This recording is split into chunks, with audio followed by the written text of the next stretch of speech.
Welcome to the Moon Talks with Dad channel. Chances are, at some point, you've clicked on an online quiz to find out if your favorite shade means you're a fiery red or a compassionate blue. It is satisfying to receive a neat summary of our behavior. We have a natural desire for simple, flattering labels to explain the complexities of how we act and think. These internet quizzes have moved beyond social media and into the corporate world. Many HR departments now use them to guide hiring decisions and determine how teams are built. This chart shows the scale of the personality testing industry, which has grown into a $500 million market. It continues to expand at an estimated 10 to 15% every year. But when subjected to rigorous scientific scrutiny, the foundational claims of these color-based tests begin to collapse. Relying on these results to define our identities or professional suitability is dangerous. It means we are basing real-world decisions on a comforting illusion rather than fact. In 2021, a study by Jonoskite and her team provided a definitive empirical test of the color-personality correlation. The researchers began by cataloging claims from popular personality websites, extracting subjective adjectives like fiery, outgoing, and determined.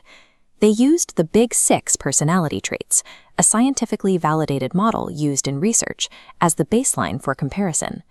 This matrix shows how the researchers mapped those subjective adjectives directly against the actual Big Six scores of the study participants. The results revealed zero statistical correlation. A person's favorite color simply does not predict their actual personality traits. These tests feel accurate because of the Barnum effect. People project personal meaning onto vague, broad statements, seeing themselves in descriptions that could apply to almost anyone. Scientific analysis shows these tests lack test-retest reliability.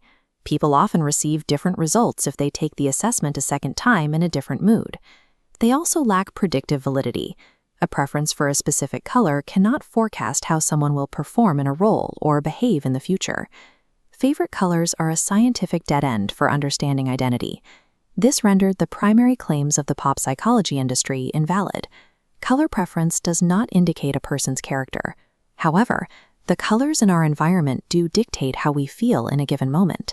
Highly saturated red functions as a biological threat trigger. As the heartbeat accelerates, it causes a surge of adrenaline to pump through the vascular system. This results in elevated heart rates, blood pressure spikes, and the activation of the fight-or-flight response. Conversely, gray and black environments correlate with higher scores on the Beck Anxiety Inventory, a tool used to measure clinical nervousness and stress. Gray rooms can cause understimulation. This deprives the brain of visual variation, leading to cognitive fatigue and heightened chronic stress. Soft blues and muted greens have the opposite effect. These colors engage the parasympathetic nervous system, which helps lower cortisol and restore working memory. Color operates from the outside in. It acts as an environmental trigger for our automatic stress responses. We can now separate the discarded myth of true colors from the actionable reality of environmental psychology.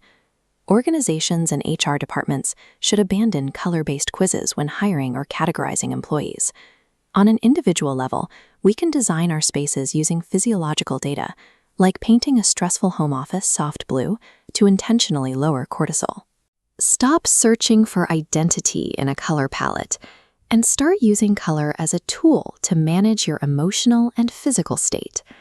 Thank you for watching and see you in the next video.